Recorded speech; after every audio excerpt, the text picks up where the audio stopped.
Good afternoon, my name is Tiffany and today I will be telling you about my work placement experience with Holly O'Brien at Sorted Physiotherapy, as well as a project in relation to osteoarthritis in the elderly population. So in this presentation, I will talk about the background information of Sorted Physiotherapy, as well as the populations that I was exposed to. I will also include the tasks and contributions I had to the business, as well as a reflection of my experiences and skills developed and how this placement affected my career pathway. In addition, I will also talk about the project I did, which was about osteoarthritis in the elderly population. So this project will look at research regarding inactivity and how this affects osteoarthritis, efficacy of exercise in preventing and treating this disease. I'll also include the methods and settings of the project, as well as screening and risk assessment, physiological assessment, exercise programming, and reassessments. And finally, I will provide provisions and special considerations required for these clients. So Sorted Physiotherapy is a practice aimed towards sport, industry, and daily life recovery. It was opened in early 2014 by Holly O'Brien. Holly has about 7 years experience in the physiotherapy industry. She has a Bachelor of Health Science as well as a number of postgraduate degrees, which includes a postgraduate diploma in Health and Services Management, the Mackenzie Method, dry needling, and advanced assessment and diagnosis of hip and pelvic pain. She offers a number of services, and some of which include sport and musculoskeletal physiotherapy, massaging, exercise rehabilitation, orthopedics, post-surgery rehabilitation, and soft tissue injuries. So the populations that I was exposed to during my time with Holly range from children right through to the elderly population. Because this placement was held in a physiotherapy that only really looked at rehabilitation, post-surgery, or injury, I didn't have the chance to be exposed to diseased populations. The techniques and rehabilitation processes that I was exposed to during my time with Holly mainly included strappings and massagings for each client. The tasks that Holly got me to do involved prescribing exercise programs for some of the clients that suffered from musculoskeletal disorders like scoliosis, hip pain, and cruciate ligament tears.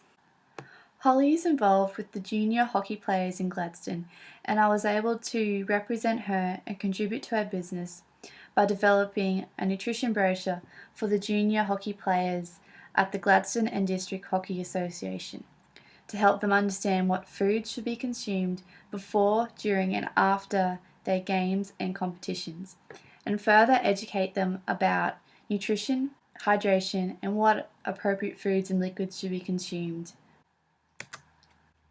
This placement was very significant to me. Up to this point, I hadn't done any placements at a physiotherapist before, and this was the career path that I initially thought I wanted to do. But after doing this placement with Holly, I realized that I want to work more with the clinically diseased population. And so because of this, I've decided to change my career path to become an exercise physiologist.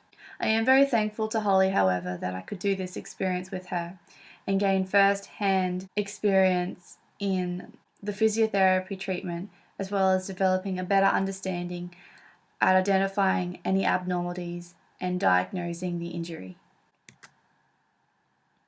So now let's move on to my project in relation to osteoarthritis in the elderly. So before I begin, I just need to explain that there were limitations for me in finding a placement in the clinical population.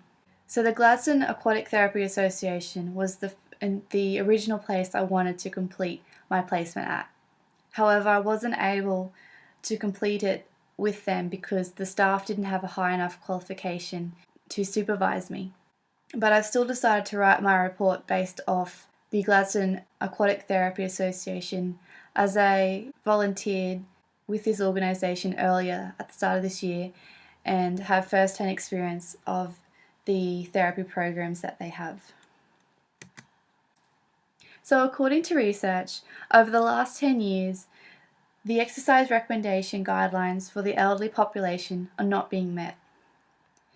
Because the exercise requirements are falling short, the major muscles in the body are not being exercised, and there is an increased risk of losing the muscle mass. This can cause decrease in strength, endurance, and balance, which can increase the risk of falling. Osteoarthritis is a musculoskeletal disorder that affects individuals' mobility and psychological state, and is also a disorder that can increase the likelihood of falling. Exercise, however, can assist and help prevent falls in osteoarthritis patients. It can bring benefits like strength and stability, range of motion, and fitness. Exercises such as stretching and moderate endurance training and strength exercises can be the most valuable activities to perform for osteoarthritis clients. Specific exercise treatments can reduce pain and prevent further damage to the joint. Particularly with aquatic therapy, although research is limited, the existing findings suggest decreases in pain and increases in physical functioning and self-efficacy occur to individuals in the aquatic therapy. However, to receive the full benefits, clients need to undergo long-term therapy treatment. Furthermore, according to research regarding osteoarthritis and aquatic therapy, patients that participate in this therapy find that they really enjoy the social aspect and that it is helpful to relate to other clients who suffer with similar symptoms. So GATA is held at the Gladstone Town Pool on Monday, Wednesday and Fridays. The therapy is conducted in the 25-metre indoor heated swimming pool, which is divided in half lengthways. So one half is dedicated to aquatic therapy classes, whilst the other half is dedicated to one-on-one training sessions. So the methods and results for this project will focus on the one-on-one training sessions. So this is a table providing the exercises completed in the one-on-one training sessions. So before entering the water, the volunteer would review the client's profile to know what exercises are being completed and how many repetitions are needed to be done. Once reviewed, the volunteer then places that file face down on a desk away from other clients and carers, and the volunteer escorts the client into the pool via a ramp that has a rail attached. The first exercise that they complete is walking forwards and backwards of the pool length, 4 times forward and 4 times backwards. Next, they make their way to a wall which also has a rail attached to it and perform 8 calf and heel raises, 8 squats, 8 leg extension and flexions, 8 leg adduction and abductions. They then make their way back to the ramp and grab some pool noodles and pop them between their legs, and they cycle in the water for up to 5 minutes. Once cycling is completed, they then put their feet back on the floor of the pool. With their feet shoulder width apart, they do 4 shoulder rolls forward and backwards, and then perform 8 lateral shoulder raises with their hands beginning at the sides, making their way up just below the surface of the water, and then back down to the sides. They then do 8 anterior arm adduction and adduction motions, followed by 24 water punches, and lastly stirring the pot, which involves slow big circles 8 times and then change direction, and then they do fast little circles 8 times and change direction. So once the exercise is completed, the volunteer then escorts the client back out of the pool via the ramp, and then the client then becomes the responsibility of the personal carer. So the risks associated with GATA include a number of hazards, and some of which include entering and exiting the pool via the ramp with the rail. The risk is that they could slip and fall, which is quite likely to occur, so it's a moderate score. So the best way to control this is obviously to use the rail and also to take their time, reducing the score level down to low. Another hazard is wet bathroom tiles after each training session. This could increase the risk of slipping and falling in the bathrooms for each client, and is of a moderate risk. So the best way to control this measure is while the bathrooms aren't being occupied, so when the clients are in the water, the personal carers and GATA volunteer staff should just be wiping down the floors with a towel to make sure that they're dry for reusing of the bathrooms, which will reduce the score back down to a low risk. The third hazard could be slipping during the therapy in the water. Most clients these days are very unstable, and so the best way to stabilize them is to give them a pill noodle so they've got something to hold and a reference point. So this reduces the risk from a high risk score to a moderate risk score.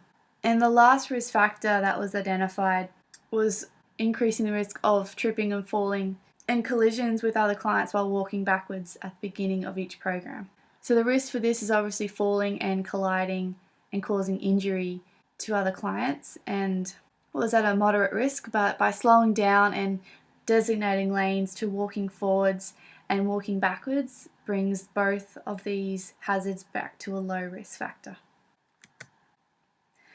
So the health assessments involved in aquatherapy included assessing range of motion, posture and skin, and if recent surgery was done, then that area of skin was also checked too.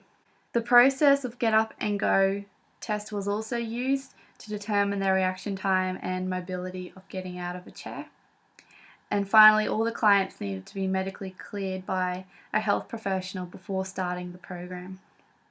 In doing the physiological assessments, the best way this was done was to refer back to the individual's therapy program and seeing how far they've improved in terms of range of motion and stability. So if improvements were seen, the client had the option to advance to the aerobic classes, or they could still remain in the one-on-one training program, and their individual program would have been progressed to make it more challenging. So progressions included increasing the repetitions of the exercises and adding more exercises, such as walking around the client at the end of each pool and also walking sideways down the pool and back up at the beginning of the programs. So now looking at the special considerations and provisions for these clients, according to research, because the prevalence of falling is quite high, particularly in water, special water footwear can be bought into the pool to provide stability and support. And furthermore, according to physical therapy products in 2014, ramp and wheelchair access is essential for clients with disabilities, as they too need to have those considerations of getting in the water to receive the benefits like other clients would. So in summary, osteoarthritis affects the elderly physically and psychologically. Aquatic therapy increases functioning and self-efficacy and reduces pain. But as it was noted in the presentation, there is limited research regarding aquatic therapy and therefore requires more attention. So just giving some practical implications of aquatic therapy.